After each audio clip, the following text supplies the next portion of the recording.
Hello, সবাই কেমন আছো? আশা করি সবাই ভালো আছো এবং সুস্থ আছো। আমি শ্রেয়াস ওয়ার্ল্ডের নতুন একটা ভিডিওতে তোমাদের সকলকে স্বাগত জানাই।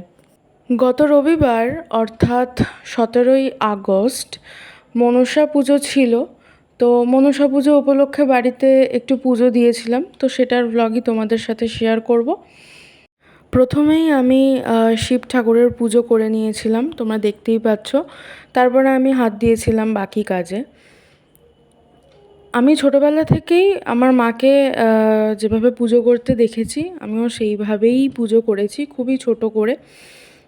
আমার মায়ের কথা অনুযায়ী ভক্তিটাই আসল, তাই মায়ের কথা অনুযায়ী আমার ছোট্টখাট্টো আয়োজনে এই পুজোটা আমি করেছি। মোটামুটি কিছুটা বাবা সাহায্য করেছে আর কিছুটা আমি নিজেই করেছি। তো প্রথমে আমাদের বাড়িতে যখন দাদু ঠাকুমা বেঁচে ছিলেন তখন ভালো পুজো হতো। ঘট পেতে অনেকই ছোটো ছিলাম তখন, অতটাও ভালোভাবে মনে নেই।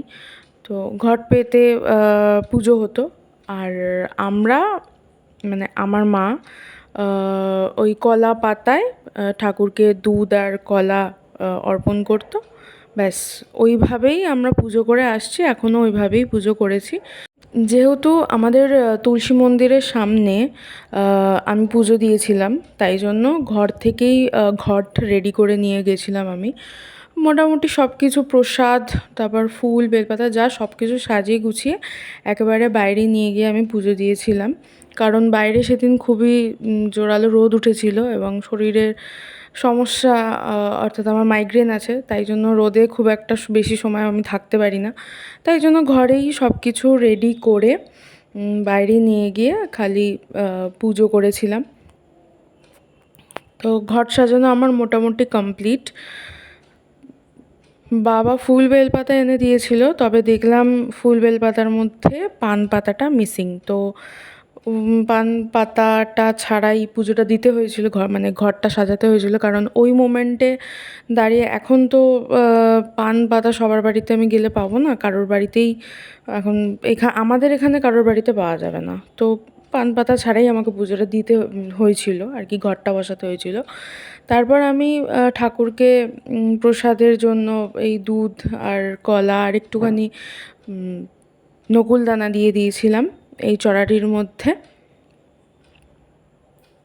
আমি যখন পুজো করছিলাম তখন আমাদের পাড়ায় একটা শীতলা মন্দির আছে, ওখানেও মনসা দেবীর পুজো হয়। তো ওখানেও ওই পুজো চলছিল আর আমি এদিকে আমার বাড়িতেও পুজো দিচ্ছিলাম। তাই মন্দিরে আমার সেই সময়টা আর উপস্থিত থাকতে পারিনি আমি।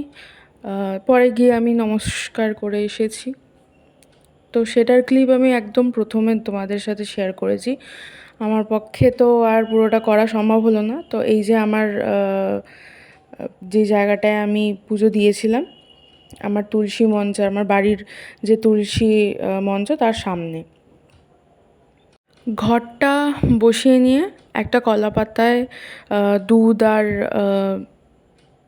কলা অর্পণ করে ঠাকুরকে পুজো দিয়েছিলাম। আর এই যে ঘরটা আমি সাজাচ্ছিলাম ভালো করে। ঠিক এই একইভাবে আমার মাকে আমি দেখেছি ছোটোবেলা থেকে পুজো করে আসতে, এবং আমিও সেটাই করছি। অবশ্যই হয়তো কোনো ভুল ত্রুটি আছে, কিন্তু আমি তো খুব একটা জ্ঞানী নই যে সব জেনে যাব। এবার আমি যা দেখেছি আমিও সেটাই করছি। তো দেখো, কথা বলতে বলতে আমার কমপ্লিট হয়ে গেছে মোটামুটি পুজো দেওয়া।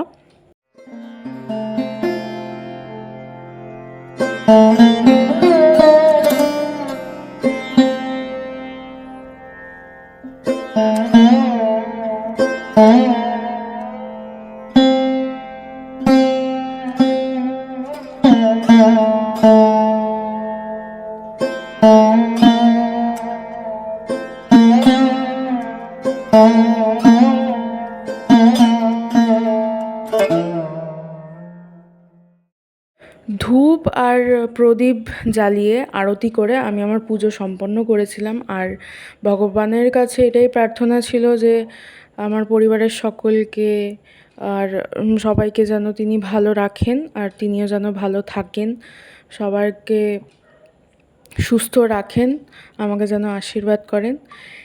তো এই ছিল আজকের ভিডিও, আমার পুজোর একটি ভ্লগ। তোমাদের কেমন লাগলো আমাকে জানিও, কমেন্ট করো তোমরা পুজো দিয়েছো কি না, কেমনভাবে দিয়েছো। আর যদি ভিডিওটা ভালো লেগে থাকে তাহলে একটু লাইক করে দিও আর সাবস্ক্রাইব করে দিও অবশ্যই। দেখা হবে নেক্সট ভিডিওতে, ততক্ষণের জন্য টাটা। সবাই ভালো থেকো, সুস্থ থেকো। আর নেক্সট ভিডিও খুব তাড়াতাড়ি আসবে। টাটা।